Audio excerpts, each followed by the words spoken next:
My phone was stolen 4 days after I bought it, and I was really traumatized. Yeah, it really broke me down.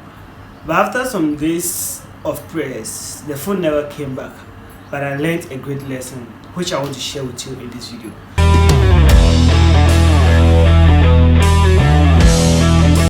2 years ago, that was 2020, on the 15th of May, all schools were locked down or they were closed, and we all had to go home because of COVID-19. The spread was too much in the country that the country had to lock down even eventually.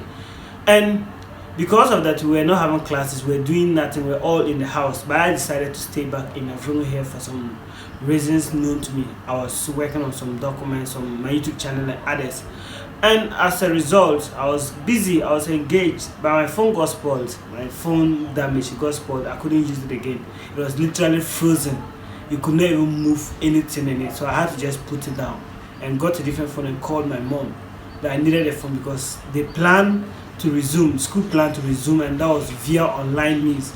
And the online with me that I need a phone in order to be able to follow up with the classes and whatever.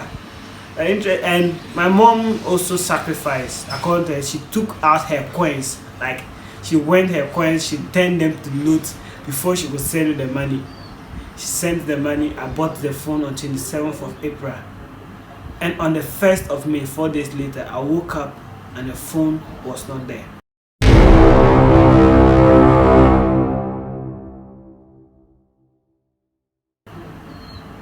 And this is what happened the night before. During the night, we had some prayers. Our father's business conference called.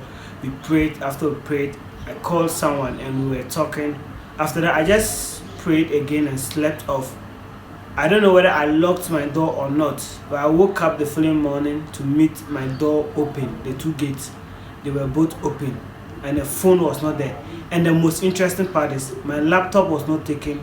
The phone was on top of the laptop, it was not taken.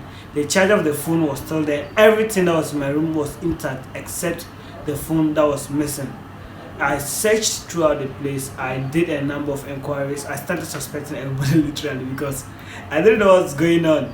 I made some crazy prayers actually. Someone came and we prayed that we'll get the phone sooner. I made prayers over 10 days, continuous prayers about the phone, and the phone never came back. Like, it never came back.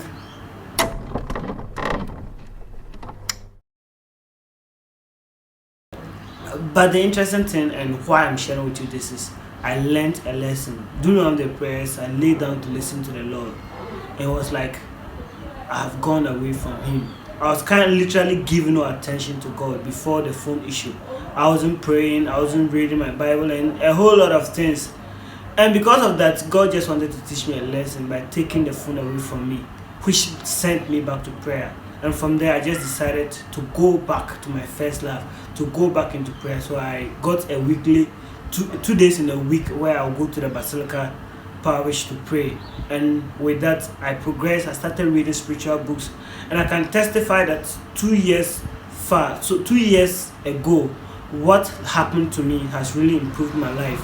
My spiritual life has grown really much because of the reading and the other things that I really learned in that period. It built me up and I'm now strong.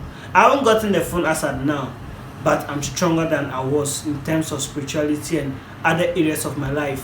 What I want you to know is sometimes it's not what happens to you that will break you, but what you learn from it. God has His ways of changing us. God has His ways of transforming us. God just had to take the phone away from me in order for me to realize the need to return to Him. Sometimes God takes away certain people, certain things in order to give us the best. The best He had for me is a renewed and a good spiritual life. And that is why He took away the distraction. Some things are just distraction that God is going to take away. And sometimes, as I said in my other video, that prayers you make, God answers them. Sometimes His answer is no. I prayed continuously. I fasted and prayed that God should give me my phone back. But it never came. God said, no, Joe, you don't need a phone. What you need is a spiritual life. And I can tell you that after I started praying, the phone that was dead, the phone that could not move, it started moving again. It was interesting. So God always takes to give us the best.